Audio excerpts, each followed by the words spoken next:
Assalamualaikum warahmatullahi wabarakatuh. Selamat datang kembali di Rio Haspol. Seperti biasa kita mulai dari timnas Indonesia. Menang dipuja, kalah dihujat. Itu kan biasanya netizen kita kalau soal sepak bola nih, apalagi itu menyangkut timnas. Kalau timnas menang, wih rame memuja-muja. Giliran kalah habis dihujat. Nggak pelatih, nggak pemain, pasti dihujat. Tapi beda yang dialami Sintayong dan pasukannya. Menang kalah tetap dihujat dan dinyinyirin. Yang pertama tentu saja dari barisan para lokal pret yang bilang menang cuma penalti aja udah senang kayak menang Piala Dunia. Menang lawan sama ASEAN aja udah euforia berlebihan. Katanya levelnya Asia. Kok menang lawan ASEAN aja udah bangga? Itulah yang diucapkan salah seorang pentolan lokal pret Tommy Welly usai timnas Indonesia melawan Vietnam di Piala Asia. No comment kami. Capek ngomentarin orang ini. Silahkan kalian aja yang ngomentarin. Yang kedua dari sebagian supporternya Malaysia yang bilang menang beruntung saja sudah bangga. Tanpa naturalisasi Indonesia bisa apa? Diberi hadiah saja sudah bangga dan lain-lain. Oke, dia bilang tanpa naturalisasi Indonesia bisa apa? Kami perjelas ya. Di timnas senior saat ini cuma ada satu pemain naturalisasi lo ya, yakni McLock. Itu pun McLock ini buyutnya orang Indonesia. Selebihnya nggak ada pemain naturalisasi di timnas senior. Semuanya lokal dan keturunan. Beda loh antara naturalisasi sama keturunan itu. Naturalisasi adalah pemain luar negeri yang nggak ada darah Indonesia sama sekali, lalu diambil ke negara Indonesia dan merubah kewarganegaraannya atau jadi double kewarganegaraan. Nah sekarang kita lihat Elkan Bagot bukan naturalisasi sebab KTP pertama Elkan adalah KTP Jakarta. Rafael Struwich, Ivar Jenner dan Justin Hubner kakek neneknya orang Indonesia dan KTP pertama tiga orang ini adalah KTP Indonesia sesuai tempat lahir kakek dan neneknya.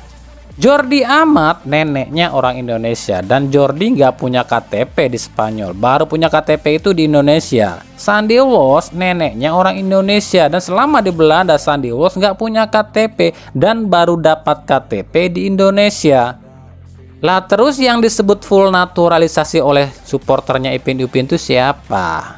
Malaysia pakai 14 naturalisasi semuanya, nggak ada satupun keturunan Malaysia. Nggak kebalik tuh nyinyirin Indonesia.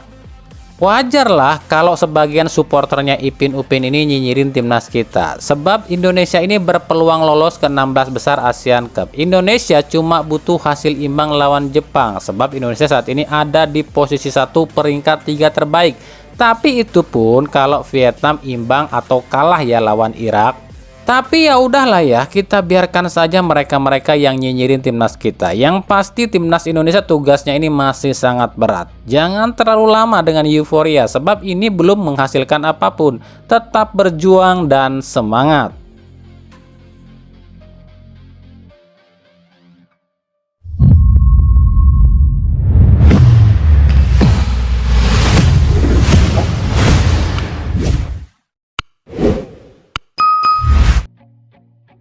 Dulu ada yang pernah bilang, apa hebatnya cuma lolos Piala Asia kalau belum pernah hadirkan juara bagi Indonesia? Ayo, siapa yang pernah bilang kayak gitu? Ada netizen kita, ada juga tuh para lokal pret yang bilang kayak gitu sebab STY belum hadirkan gelar. Tapi betul loh kata Coach Justin, lebih baik lolos Piala Asia daripada juara SEA Games atau AFF. Sebab Piala Asia ini adalah pintu ke Piala Dunia dan juga pintu bagi timnas kita untuk cepat naik peringkat dan pintu bagi para pemain timnas Indonesia untuk bisa direkrut klub elit Eropa. Ya lu lolos grup aja, pintu ke Piala Dunia sudah semakin dekat tuh. Kita ambil contoh nih, meskipun cuma menang melawan Vietnam di Piala Asia, tapi peringkat Indonesia langsung naik ke 142 dunia. Luar biasa kan?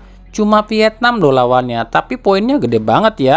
Bandingin kalau cuma FIFA Matchday yang mungkin nggak mungkin segitu gedenya. Ini baru nyampe 142 dunia aja udah banyak tim elit Eropa yang tertarik atau melirik para pemain timnas kita loh. Salah satunya klub elit Inggris Manchester United yang memposting di Twitternya ucapan doa buat Jordi Amat. Udah ngerti dong maksudnya dari MU ini? MU lagi ngincer 4 pemain timnas Indonesia buat dicoba di MU, yakni Jordi Amat, Asnawi, Marcelino Ferdinand, dan Elkan Bagot. Jordi Amat tentu bisa main di MU sebab udah pernah main di Liga Inggris bersama Swansea City. Elkan Bagot apalagi udah lama di Inggris. Tinggal Asnawi sama Lino nih. Lino butuh waktu 1 tahun lagi main di Eropa. Sementara Asnawi ini yang sulit. Asnawi harus nunggu ranking Indonesia nyampe ke 100 dunia dulu baru bisa main di Liga Inggris. Jangan tanya Justin Hubner ya. Hubner ya udah jelas main sebab ya dari usia U21 udah di Liga Inggris. Ini bukti jika Piala Asia ini bukan kaleng-kaleng. Disinilah tim-tim Asia ngumpulin poin sebab untuk masuk ke Piala Dunia itu sangatlah sulit. Apalagi kalau peringkatnya di bawah 150 dunia. Maka tim-tim Asia ya mau nggak mau ngumpulin poinnya di Piala Asia ini. Jadi patut dipertanyakan orang-orang yang menganggap remeh Piala Asia ini cuma gara-gara patokannya trofi juara.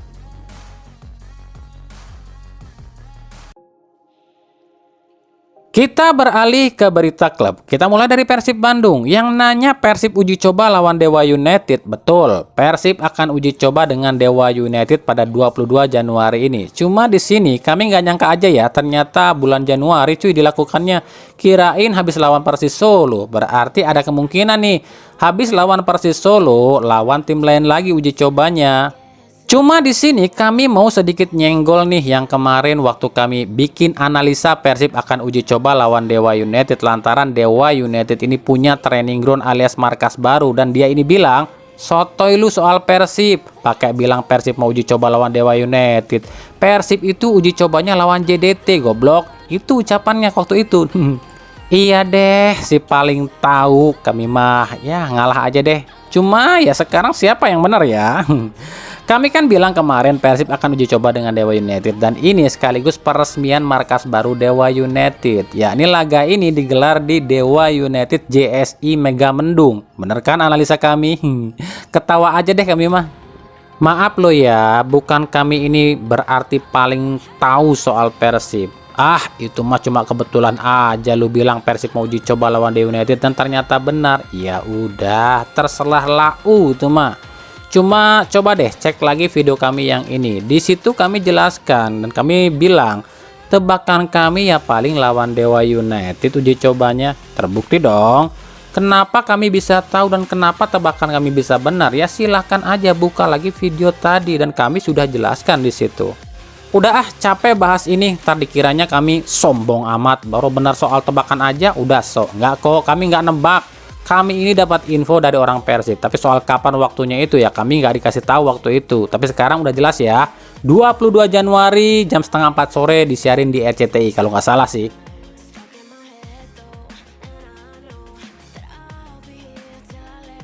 Di sisi lain, Persib kabarnya tengah nawarin Daisuke Sato ke klub Liga 1 dan klub ASEAN nih.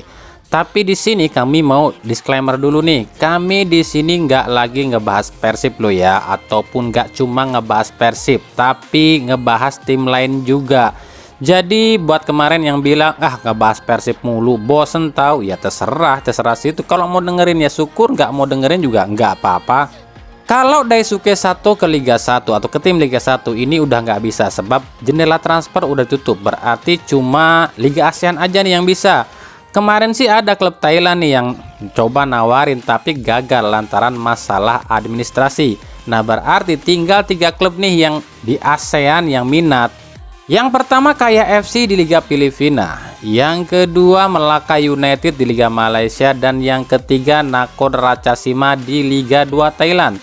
Tapi untuk Nakhon Ratchasima kayaknya sih Satonya nggak mau nih sebab karena Nakhon Ratchasima ini main di Liga 2 Thailand, yang artinya Sato ini nggak bisa balik ke Liga 1 kalau main di situ. Sebab regulasi Liga 1 tidak memperbolehkan pemain asing yang dari Liga 2 ASEAN untuk bermain di Liga 1. Nah, lalu Liga 1 klub mana aja sih yang berminat sama Sato? Yang pertama ada Persija Jakarta. Persija sempat menyatakan tertarik pada Sato. Sato ini diproyeksikan menggantikan posisi Oliver Bias, tapi itu musim depan. Dan itu pun tergantung dari Thomas Doll. Sebab katanya musim depan Thomas Doll ini sudah mengantongi nama-nama lain. Tuh, ada Persija di sini, bukan cuma Persib. Yang kedua dari Persik Kediri. Persik Kediri sempat ingin mengajukan pinjaman pada Persib soal Sato. Kala itu Sato ini diproyeksikan menggantikan posisi Simon Lingbo. Tapi kala itu Sato ini masih di timnas Filipina dan telat datang ke Indonesia, yang akhirnya Persik Kediri batal meminjam Sato. Ada Persik Kediri loh di sini. Yang ketiga Persikabo. Persikabo pun sempat menyatakan tertarik meminjam Sato, tapi kala itu gagal prosesnya sebab Persib meminta Persikabo untuk barter lah istilahnya Sato ini dengan Dimas Derajat, tapi Aji Santoso nggak mau melepas Dimas, yang akhirnya Persib pun nggak mau pinjamkan Sato.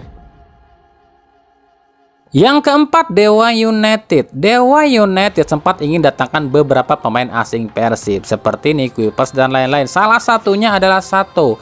Tapi kala itu Persib meminta Sato ini ditukar atau dibarter dengan Egy Maulana Fikri. Tapi Dewa Unitednya menolak, yang akhirnya batal kesepakatan ini. Yang kelima Barito Putra. Nah, ini yang paling memungkinkan. Kenapa demikian? Barito Putra ini butuh bek kiri atau kanan baru. Sebab kemungkinan Bagas Kava ini akan hijrah ke Liga Malaysia bersama Bagus Kavi. Otomatis sisi kanan atau kiri pertahanan Barito Putra ini kosong. Apalagi kabarnya musim depan Renan Alves dan Gustavo Tokantin akan out. Otomatis Barito butuh pemain asing baru. Apalagi di Barito ini ada rekan satu tim Daisuke Sato, yakni Maikot. Jadi bisa saja Sato ini ke Barito Putra. Tapi ya kita lihat nanti aja.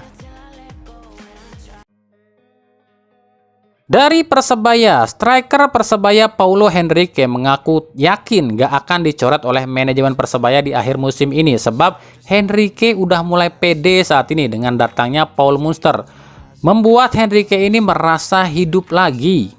Menurut Henrique, dirinya tak masalah latihan berapa kali sehari. Dirinya pun gak masalah dimarahin berapa kali oleh Paul Munster. Yang penting dirinya bisa kembali tajam.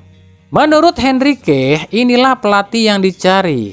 Munster ini dianggap tahu bagaimana memoles striker itu jadi tajam dan tahu bagaimana memanjakan para striker. Saya senang dengan pelatih ini. Dia tahu bagaimana membuat striker itu kembali tajam. Dia tahu bagaimana caranya menyerang. Dan saya tidak peduli berapa kali latihan sehari. Dan saya tidak peduli berapa kali dia memarahi saya. Yang penting saya bisa kembali ke performa saya berkat dia, dan saya yakin saya bisa akan lebih baik ke depannya, ujar Paulo Henrique. Ya, kita akan lihat nanti apakah benar ucapan Henrique ini dan seberapa efektifkah faktor Paul Munster di Persebaya.